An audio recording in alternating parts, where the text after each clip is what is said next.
Yeah. Yeah. You mentioned James Clear before, author of Atomic Habits. He's a behavior change expert, obviously an author. He says something to the effect of, you don't rise to the level of your goals, you fall to the level of your systems. And so I think that's a lot of times what happens, right? We set goals without thinking about anything else. And so even like the 5 a.m. thing, right? Setting what are the systems that need to be in place if I want to get up at 5 a.m.? Well, I need to go to bed earlier. I need to probably have my coffee prepped, right? Like there are systems I can put in place to make that more likely to happen. And so I like to kind of think through some of the questions around like how will we know when to do the thing, whatever it is, the thing that we want to change. How will we know when to do it? What's going to prompt us to do it? So my alarm for taking my iron, right? I set an alarm on my phone that reminds me to take my iron. There's a prompt there. What's going to keep us motivated? Because again, 5 a.m. alarm goes off. I'm not so motivated. So what is it that will keep us motivated to do the thing? So kind of thinking through not just the goal or the change itself, but what are the systems, what are the things around us that we need to change in order to make that happen. It's something I think a lot about, not just individually, but also as a learning designer. I want to create the actual training in a way that creates behavior change, but I also have to create some sort of support after that training ends, because the people who go through the training that I create, they're headed back into the same system that they were in before. And so for me, as I'm creating training, I'm also thinking about that system and how are we setting them up for success.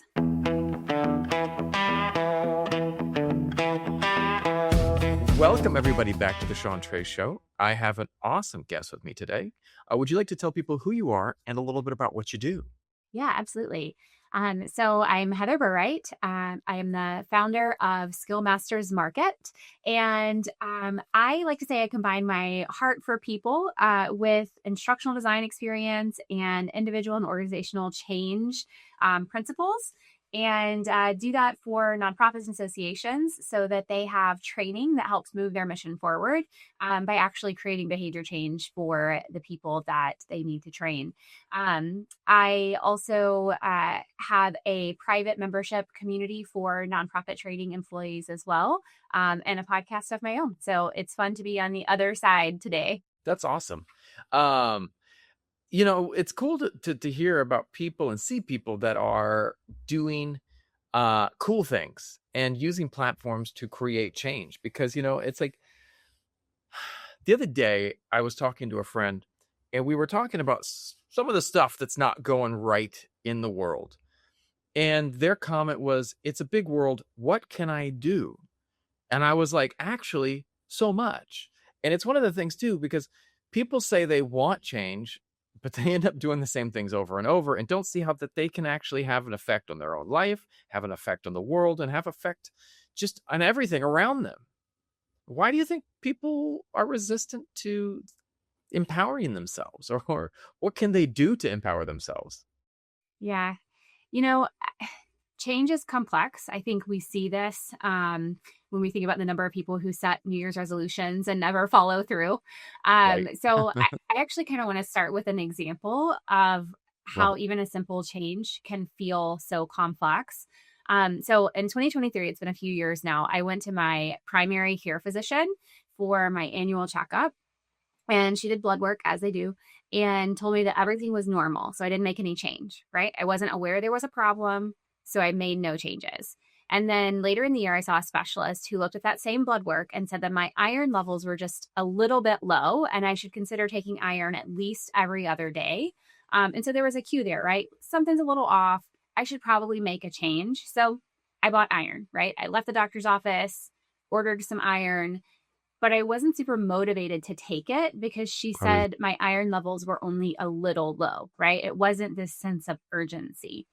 So then still later in the year, I saw another doctor who looked again at that same blood work and said my iron levels were so low that she wanted to start me on an IV. And there are few things I dislike in this world more than needles.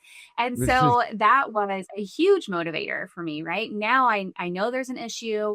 I have a motivation to make the change, and I have the ability to make the change because I now own the iron as well. So I started taking my iron, right? But even then, I had to set an alarm on my phone to remind me to take it every night. And so taking iron, right, is a very simple change, simple thing that has to happen, but it required a prompt, it required motivation, a new routine, and a reward, which, right, is no IV and better Mm-hmm. iron levels. All of those things had to exist for me to actually make that change. And I mean, that one's a pretty simple one, right? So most of us say, oh, I want to do X. I want to start working out. I want to eat healthier. I want to floss daily. But we don't think about the actual required components for making a change. The right, there's so much there. I love that because it's like I remember when I was a kid and I started learning to ride a bicycle, and you sit there and you're like, well, I what I got to do, I see this thing I want, but there's this big knowledge gap and skill gap a lot of times between where I'm at and where I want to be.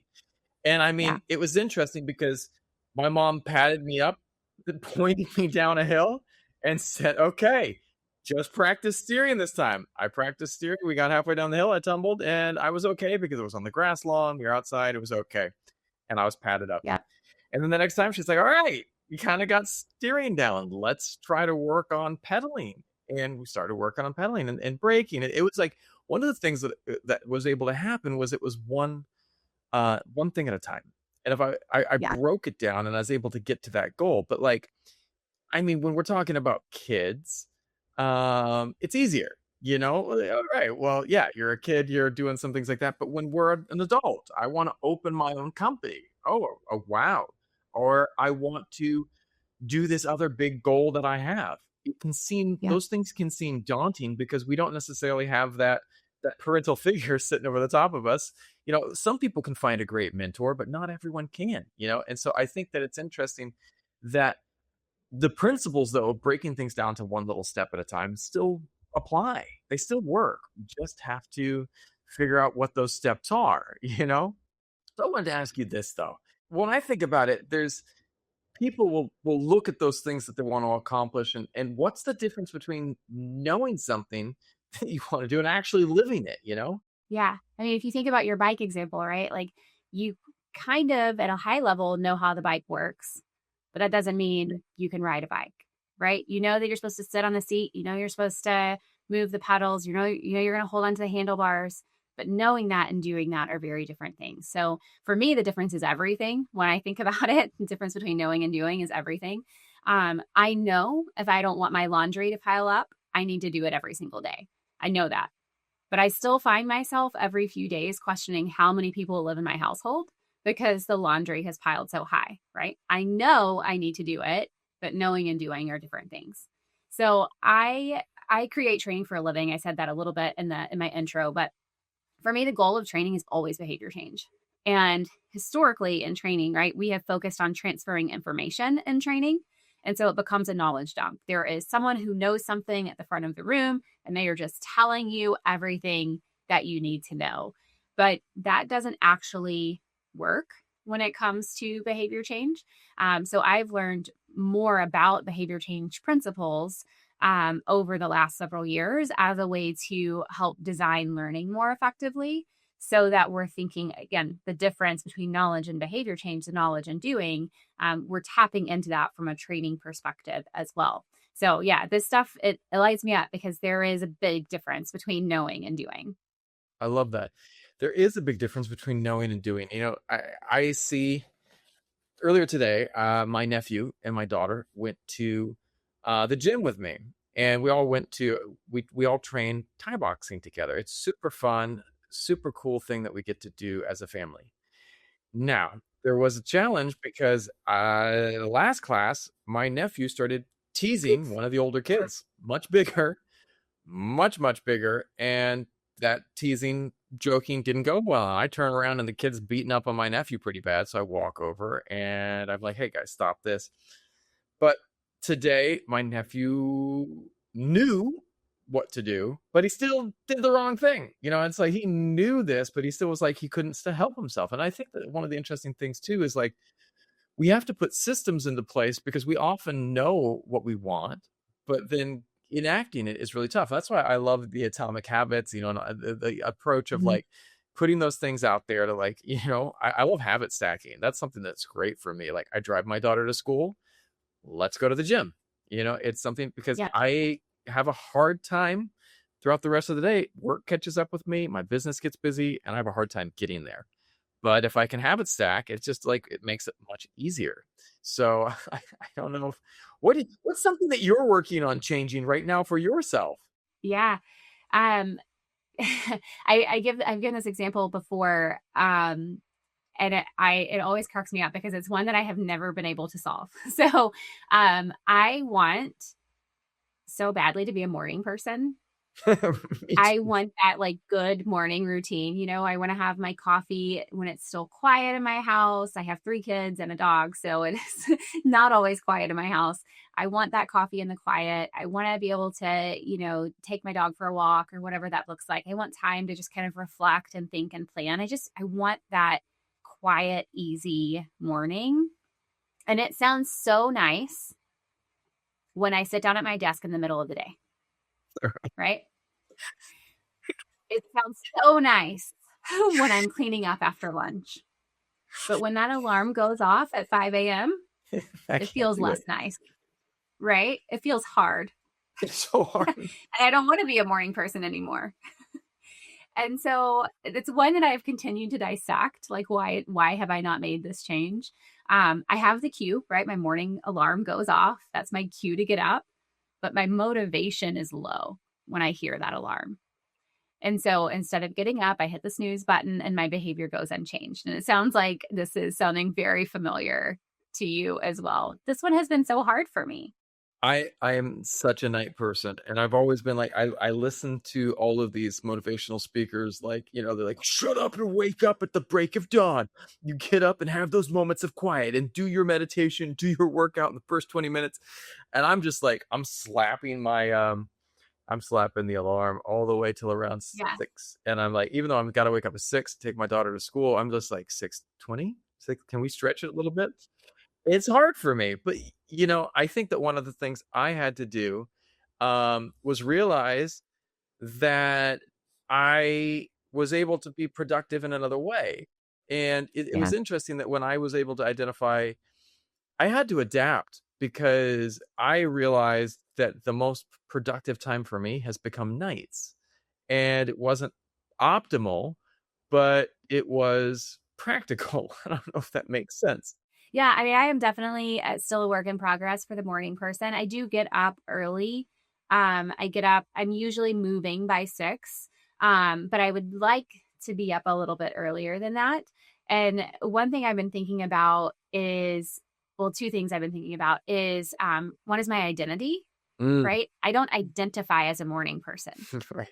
I say I want to be a morning person, not I am a morning person. So I don't identify that way. And I think that impacts my motivation when that alarm goes off. So I've been thinking through that one a little bit. And then the other one is what it means to decide. Like, I decide that I will get up at 5 a.m. So the word decide means that you have literally cut off every other option. And I think I have not decided that I'm a morning person. I have not decided that I'm going to get up at 5 a.m. because if I have decided that, not getting up is not an option.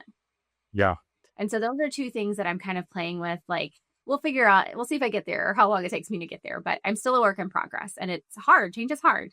So I think even as we're talking through behavior change principles and yes, we have the capacity to change, we have the ability to change, doesn't mean it's easy.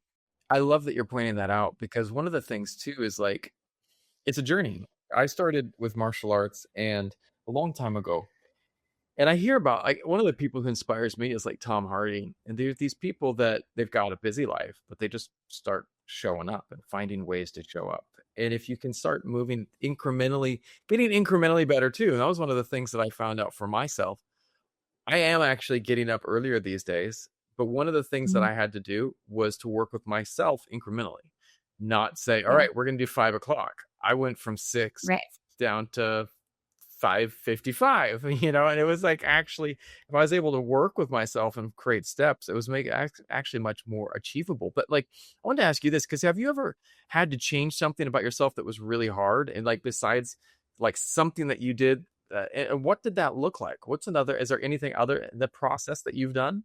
Oh, something else that I've changed that was really hard, other than taking iron, which was hard. It doesn't sound hard, but it was hard, and Oh, shoot. trying to become a morning person. Yeah, I'm trying to think of like other good examples that people would be able to relate to. Changing things. I mean, I became a business owner. I think that I what love that that. is also always a work in progress, right? But that's anytime you're dealing with uncertainty, right? Mhm. It becomes hard.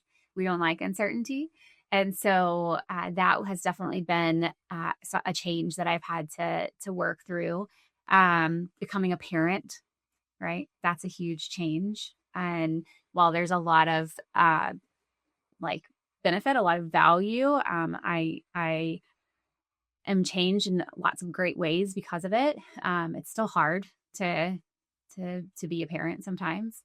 So yeah, I think we all do this. We all go through change, and um, yeah, it's just figuring out how to make it work for us and how to learn from it and grow from it and commit to it. I love that. Well, I it's interesting too, because a lot of people can start making those changes, but they fall back into old habits, even when we know they're not good for us. You know, are there anything practical things that you think people can do to kind of prevent from sliding back into old habits? Yeah. Yeah, you mentioned James Clear before, author of Atomic Habits. He's a behavior change expert, obviously an author. He says something to the effect of, you don't rise to the level of your goals, you fall to the level of your systems.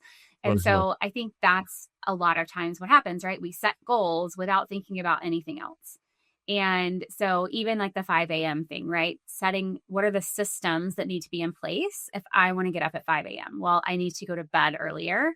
I need to probably have my coffee prepped, right? Like there are systems I can put in place to make that more likely to happen. And so I like to kind of think through some of the questions around like how will we know when to do the thing, whatever it is, the thing that we want to change. How will we know when to do it? What's going to prompt us to do it? So my alarm for taking my iron, right? I set an alarm on my phone that reminds me to take my iron. There's a prompt there. What's going to keep us motivated? Because again, 5 a.m. alarm goes off. I'm not so motivated. So what is it that will keep us motivated to do the thing? So kind of thinking through not just the goal or the change itself, but what are the systems, what are the things around us that we need to change in order to make that happen.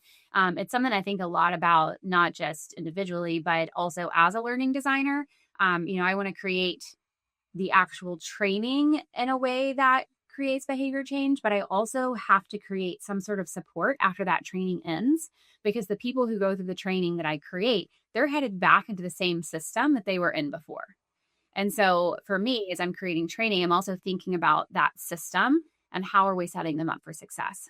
What do they need to know in the moment, and how can we get that to them? What in their environment needs to shift, whether that's a process, whether that's preparing their supervisor to help them make that change, right? So really thinking through not just how the change itself happens, but how are we creating the right environment for that change to thrive? I love that. I love one of the things that we this week started to really focus in on for my daughter was, she didn't get a lot of it, but we pulled way back on screen time because we want her Mm, to be reading more. And yeah, one of the best ways to do that was to make it so that the environment was conducive to reading. And the easiest way to do that was to really limit the amount of devices or tablets or whatever that were around and she had access to. So I've got a yeah, camera safe that I put my cameras in, and I locked up the tablet, and she's been reading like crazy. And it yeah, was a huge win because the environment for reading needed to be created. And I think that that happens in a lot of different places, that we need to create that environment in our own lives. So you want to go to the gym, you want to get in shape. Well, maybe that means getting some new, sports shoes. Maybe it means yeah, getting a membership at that gym. Maybe it means that you're joining a group of people that do the same type of thing that you want to be doing, whether that be pickleball or something else. It's that creating that space that you feel like you're going to be supported in that goal. But I wanted to ask you this, because if someone feels stuck in life right now, Yeah. where should they actually start to make change? Yeah. I would say first, it is totally normal to feel stuck sometimes. So I think we need to normalize that. But I would say some pieces of advice: evaluate what you want and why. Be specific about your goals. General goals or vague goals are really hard to achieve. So be specific, make it small, make it tiny. Intentionally plan your systems, right? Thinking about your environment, that kind of thing. But honestly, I would also start reading up on behavior change. There's a lot of really good information out there. There are some really good books that break it down so simply. Atomic Habits is one of them. That's just so simple and clear and easy to understand. BJ Fogg's Tiny Habits is another good one. And that will start to change the way you think about behavior change. So I think those are some initial things. But one other kind of piece, if I can, and you Please do. mentioned this, is add community. Mm. Whatever that looks like. It's so hard to make change in a silo. And a lot of times we'll say, "Oh, we want to start doing this," but we're saying it to ourselves, and we're not voicing it to anyone else. I want to, write a book. I want to go to the gym, whatever it is. We're not necessarily telling anybody else. And so then we're trying to make that change in a silo. And I think we do it as a way of protecting ourselves. Like, we don't want to fail. And then we've told all these people, like, hey, I'm going to lose 20 pounds. And then, or I'm going to stop drinking. And then you're posting pictures drinking. Like, you don't want that. You don't want to feel like a failure. And so we don't tell people as a way of protecting ourselves, when in reality, change is really hard in a silo. And if we can have people around us who can encourage us and hold us accountable and help us sustain that change over time, we're more effective. I love that. It's why, for me personally, I created a community for nonprofit training professionals. I mentioned in my intro that I have a private community. It's called the Nonprofit Yeah. L&D Collective, but I really wanted a place to focus on learning and development. We focus a lot on everybody else's learning and development, right? And so We I do. wanted a place where they could come and focus on their own learning and growth.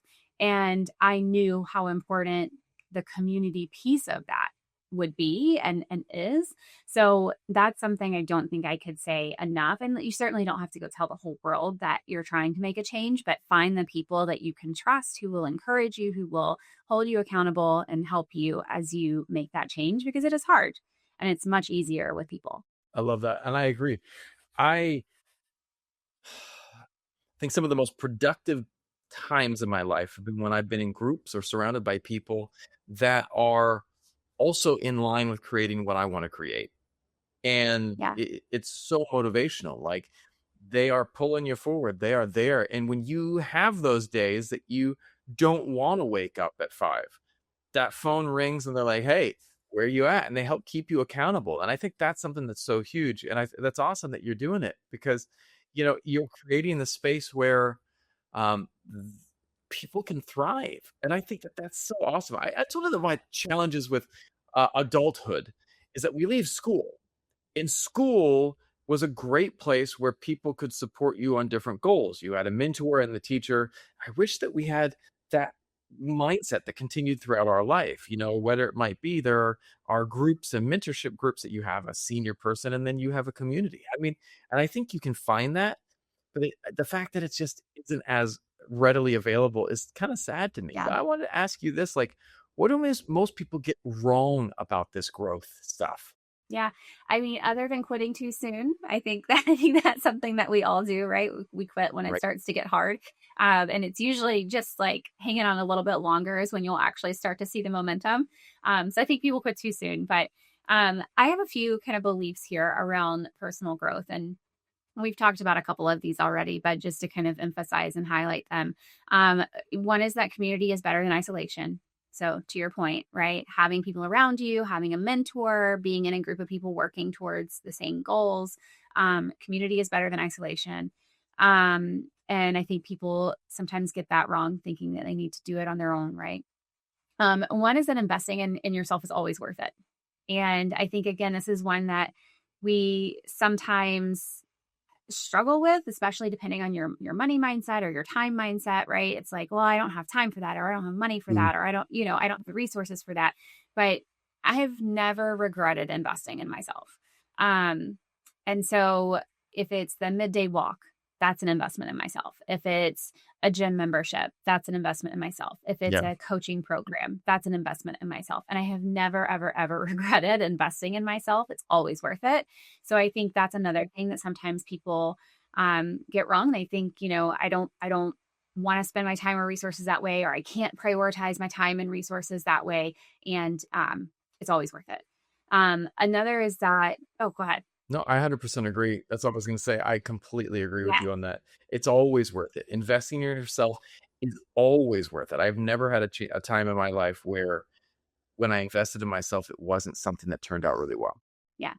Yep, absolutely. And the reason is not because of that program or that, gym membership or that thing. It's because of you. You are the common denominator, right? And Yeah. when you're investing in you. And so I Mhm. think that is a huge piece of it. Another kind of belief that I have here is that we have to remain committed to learning and growth. I mentioned to decide, right, means to cut off everything else. And so there's a commitment piece of this that I Yeah. think sometimes when we think about a change, we're not all in, right? We want it to happen, but we're not all in on it. And so remaining committed to that process, knowing that it might be uncomfortable at times because learning and growth is not always easy. Right. I think there's a commitment there, right, that still has to exist. And then the last thing I would say here is like, what people get wrong, right? I kind of talking about it in the positive, but one of those things that I believe is that I'm capable of creating change. Mm, And I think right? sometimes we don't remember that we have the ability to create change. We don't feel like we have autonomy and that we can create change, but I know I'm capable of creating change. I've seen it in my own life. I've seen it in the lives of others through my client work, creating training, through the nonprofit L&D Collective, through my podcast, Learning for Good, right? Like I know I'm capable of creating change. And so I have to remind myself of that, and just keep that front of mind. And I think that's another thing that it's easy to feel like things are out of your control. There's not something that I can do. And there is absolutely always something that you can do, something that you can change, something that you can impact. And so those are some of the beliefs that I have that I think definitely translate to other people as well. And again, I kind of talked about them in the positive, but I think we often feel the opposite side of that. I 100% agree. And I think that one of the things too is like when people are doing things that are keeping them stuck. I think Mhm. one of my favorite sayings is you don't know what you don't know. And I think sometimes people are unaware. And this is, again, why a community or a mentor can be really helpful, because sometimes you're doing something to sabotage yourself that you have no idea is hurting you. Yes, that's And, true. and I think that like you might think it's just this little thing. I, God, I had food allergies for many years that for some reason just kind of resolved themselves. It's amazing. It's kind of awesome. I've been able to eat like Yeah, a lot of different foods of late. And it's made me very happy because I had 12 years where I could eat beans, rice, and vegetables. And that was it. mm, That was the extent wow. of my diet. And it was tough.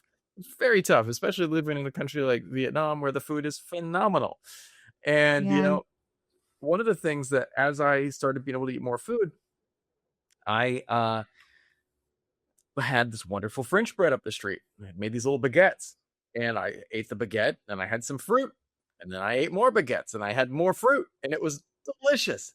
And I just kept buying more baguettes and more fruit. And every morning I'd have some baguettes. And I started with one baguette. I was like, wow, this is amazing. I'm going to have some more. Then suddenly I was eating 5 baguettes and some fruit every morning. That's a lot of carbs. I did not It is. know. And it was and one of my workers looked at me and they're like, Mr. Sean. I was like, yes. They're like, you're getting fat. And I'm like, I'm not fat. I'm big boned. And I was like, hold on. And I recognized I wasn't aware until someone was, in a very playful and nice way, called me out for saying, hey, are you aware of what you're doing to yourself right now? Are you aware of what you're telling me? You want to be in a healthy place. You want to, live in a healthy lifestyle, but you're eating 5 like baguettes a day. That's a lot of carbs. And then you have all that fruit Right. as well at the same time. It's like a sugar bomb. And it was interesting because they were able to help me get perspective. And then I did some research and I was like, I know about health. I just don't know why. It didn't click that I was just Yeah. overloading my carbs. But my point being is like, I studied wellness and all these other things. And it's interesting because sometimes we just don't know what we don't know, and I Yeah. want to ask you another thing too, because why does real change feel uncomfortable for some people, even when it's good for us? I feel like eating less of those baguettes was actually really good for me, but it was hard to stop. It is hard. Change is hard. I think you had built a new routine, right, around your baguettes. And so that So if good. you had to change your routine, that change is hard. I think we kind of fall back into is it homeostasis? Is that the word that I'm looking Yep. for? Like, Yep. our brain is designed to protect us. And when things feel hard, we want to stop because we want to play it safe. We don't want to enter into a place where we feel uncertain, uncomfortable. Like our brain doesn't necessarily differentiate between types of threats. And so like of bear being in front of us and change like not eating a baguette, they kind of start to feel the same to our brain at some point.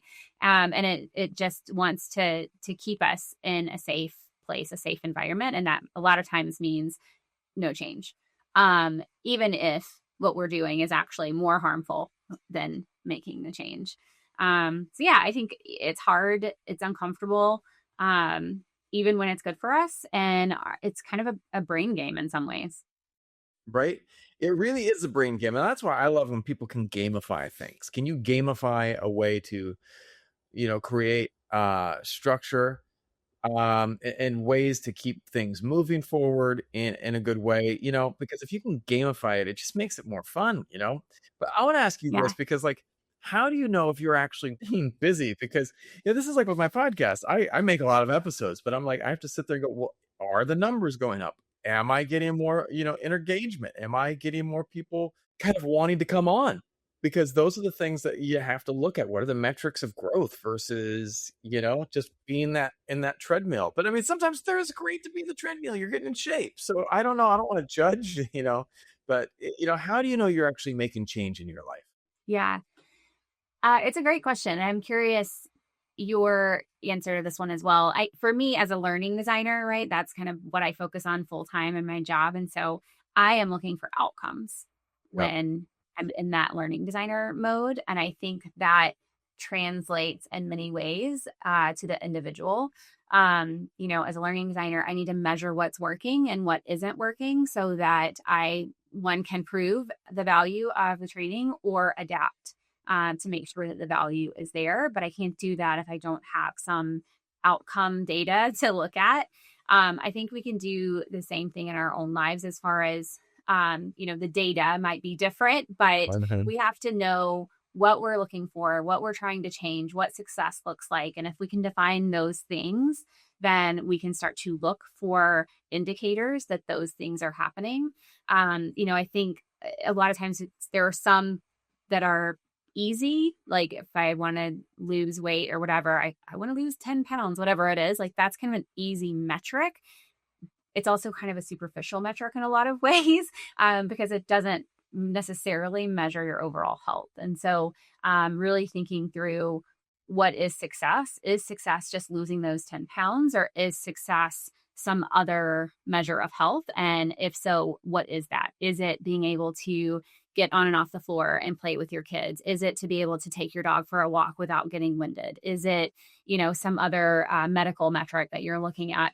And if we can define what success is, we can measure it, but we really have to start there. Yeah, I love that as well. It really is what success looks like for you. I go to the Muay Thai gym and I do a lot of cardio. I Yeah. do some rowing. I do treadmill. I do about 5 rounds on the heavy bag. Then I stretch, and that's success for me. It's good to show up. It's good to get that training in. I am not training for fights. I am not Yeah. training to be like. I started training. I was getting one of the coaches there to train me, and I was like, dude, this is not what I'm looking for. I'm not looking to be a fighter.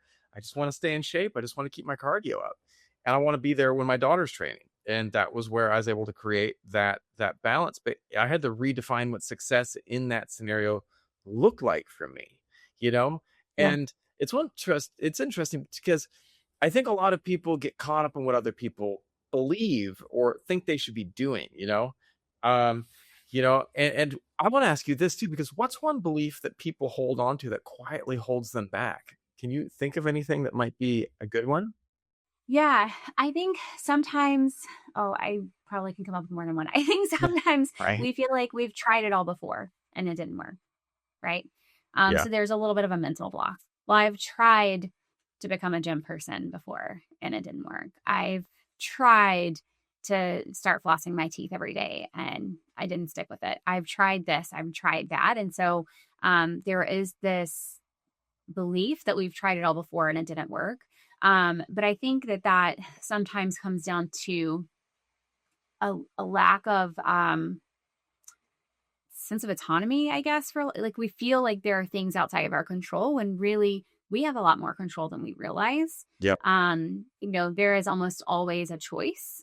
You might not like either option, but there is almost always a choice. And if we can kind of hold on to that, I think that can help move us forward a little at a time. I love that. One of the things that I try to talk to people about is, I love the dichotomy of control. Like there is always something that you can do to change your situation. It might not always be easy, might not always be fun, but there's definitely something that you can do. And, you just have to figure out what that thing is that you can be doing and embrace it and make those changes. Like, what was it? I'm reading this book called The One Thing.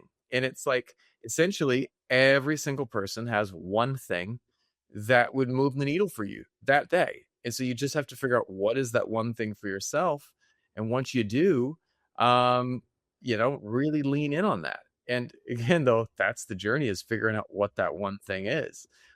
I want to ask you this, because if you could give yourself one piece of advice, your Mm, younger self, one piece of advice about becoming a better okay. person, what would it be? Okay. My younger self. You don't think I am my younger self? All right, I, let's say, I well, hope I you get are to answer this extremely young. I am question. old, like a I am 5-year-old not. version, 10-year-old version of yourself. I am not extremely young, so I can definitely answer this question. No, I think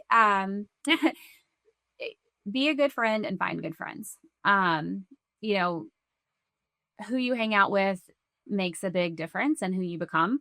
And it wasn't just like the old people in our lives when we were kids who were now their age, right? But it wasn't just the old people in our lives when we were kids, like harping on us about this. Like it was actually solid advice. Mm-hmm. Um, they say, if you hang around 9 smokers, you'll be the 10th. There's data that says divorce rates increase if you have a bunch of friends who are divorced. Mm. Same with obesity, right? And so who you are around makes a huge difference. So choose your friends wisely, find good friends, but then be a good friend to them too. I love that. I love that. Where can people go to learn more about who you are and what you do? Yeah, absolutely. So LinkedIn is a great place to find me. I'm active on LinkedIn, so you can learn more about what I do there, get connected with me there. If you're looking just for more content as far as how to create behavior change and what that looks like from a learning perspective, my podcast, Learning for Good, is another great place to find me.